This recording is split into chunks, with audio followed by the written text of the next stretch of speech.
రజతోత్సవ సభకు అన్ని వర్గాల ప్రజలు పెద్ద సంఖ్యలో తరలి రావాలని బీఆర్ఎస్ సీనియర్ నేత సుబ్బరాజు పిలుపునిచ్చారు. ఎమ్మెల్యే మాధవరం కృష్ణారావు ఆదేశాల మేరకు షేర్లింగంపల్లి నియోజకవర్గంలోని హైదర్ నగర్ డివిజన్లో చెలో వరంగల్ పోస్టులు ఆవిష్కరించారు. తెలంగాణ రాష్ట్ర సాధనకై పుట్టిన గులాబీ జెండా ప్రజల గుండెల్లో చిరస్థాయిగా నిలిచిపోయిందన్నారు. పోరాడి సాధించిన తెలంగాణ కేసీఆర్ పాలనలో అన్ని రంగాల్లో అద్భుత ప్రగతి సాధించిందని చెప్పారు. ఈ కార్యక్రమంలో బీఆర్ఎస్ నాయకులు, కార్యకర్తలు అధిక సంఖ్యలో పాల్గొన్నారు.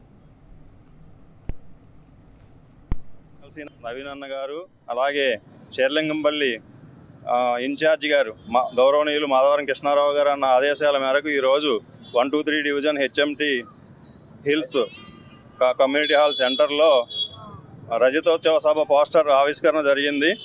ఒక్కడై ఉద్యమించి ఉద్యమం మొదలుపెట్టి బీఆర్ఎస్ పార్టీ పెట్టి గులాబీ జెండా పట్టి వందలు వేలు లక్షల కోట్ల మందిని ముందుకు తీసుకెళ్లి ఈరోజు తెలంగాణ రాష్ట్రాన్ని సాధించిన మన బాపు కేసీఆర్ గారు ఆదేశాల మేరకు మేమంతా కూడా బాధ్యతతో తరలి వెళ్ళి సభకు తరలి వెళ్తాం.